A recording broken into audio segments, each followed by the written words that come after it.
OpenAI has introduced its own web browser, ChatGPT Atlas, putting it in direct competition with Google. The new browser, which launched on Apple laptops, aims to make ChatGPT a gateway to online searches. This move could increase OpenAI's internet traffic and advertising revenue. CEO Sam Altman describes it as a chance to rethink browser use. Atlas will eventually be available on Windows, iOS, and Android, but the browser faces a tough challenge against Google's Chrome, which has about 3 billion users. For more on this, we bring in media and AI strategist Mohit Rajhans. Thanks for joining us, Mohit. Hi, Manisa. How do you think Atlas will fare against Chrome, and should Google be worried? I think you're going to see an original panic from Google because we have seen a slow decline in the way that people are using Chrome right now. While they do have the AI insertion in Gemini, and you're seeing sort of this parallel use of Google products with AI, ChatGPT is really the king when it comes down to how generative AI is being used right now. So launching Atlas is a very big deal. I think launching 800 million users worldwide is going to take a chunk of business away from Chrome, but make no mistake about it. It's going to take a very long time to take actual market share away from Google. It has built a double-sided market successfully, and it's used around the world. Speaking of Google, earlier this week, the company announced Privacy Sandbox is being discontinued in a major update. Can you break down what this means? What's happening right now within Google's ecosystem and many different ecosystems is there's this need for privacy and compliance. And so the way that AI works is that while it's great that you can use it to search the web and do so many things and generate some great content, the truth is not all the data in the world should be available for everybody. And so separately, industry to industry, what you're seeing is these calls for action to make sure that the big tech companies who don't have a great track record of actually taking the personal interests in mind, they're making sure that they're regulated with AI from start. And unfortunately, it's exposing the fact that Google and some other related companies haven't necessarily been working in the borderline of ethics, and they're going to have to rethink the way that they actually guarantee compliance and privacy in their products. We're seeing so many of these Sora videos online. Why is this catching so much attention?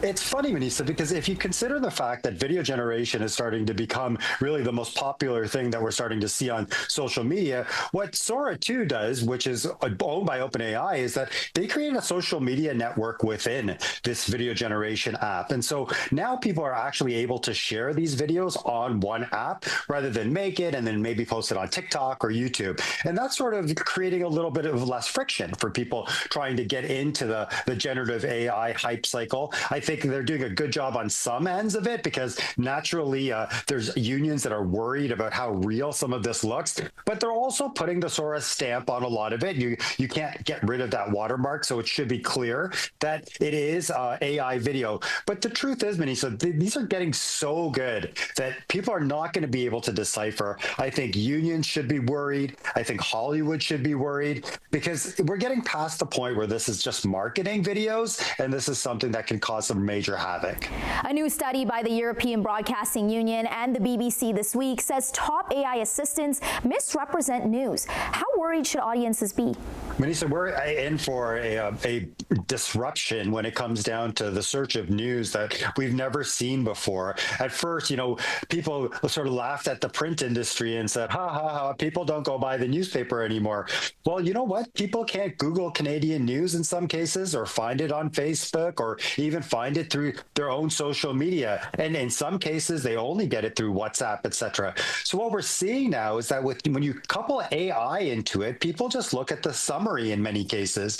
And that, unfortunately, leads to the fact that there's not enough data and information about Canadian news out there on the web, indexed properly, metadata, tagged, all of the stuff that's needed to grow the internet. And so a study like this exposes the fact that we're seeing, in real time, we're seeing the possibility that people aren't going to be able to vet and find proper Canadian news, and people should be really worried about that. And a big story earlier this week was the Amazon Web Services outage. Can we expect something like this to happen again, and what should Canada do differently? Manisa, we're definitely having major issues when it comes down to being able to facilitate the infrastructure needed for technology and the build of technology that we're seeing in real time. There's a massive expansion happening across every industry. At the same time, there are demands of different infrastructure, and Canada is definitely not leading the way when it comes down to being prepared. I think we're going to see many disruptions. I think we're going to see it at levels where it's going to cause people to rethink how much technology we actually want to use in our lives. But the truth is, if we don't continue to have the conversations about it, we're not going to know. Disruptions like we saw with the AWS platform this week are just a small indication of stuff we don't even know about that actually affects our world, our internet and connected world. And I think it's important for us to continue to have these conversations and hold people accountable for some of these outages. That's all the time we have today. Thanks for joining us, Mohit. Thank you, Manisa.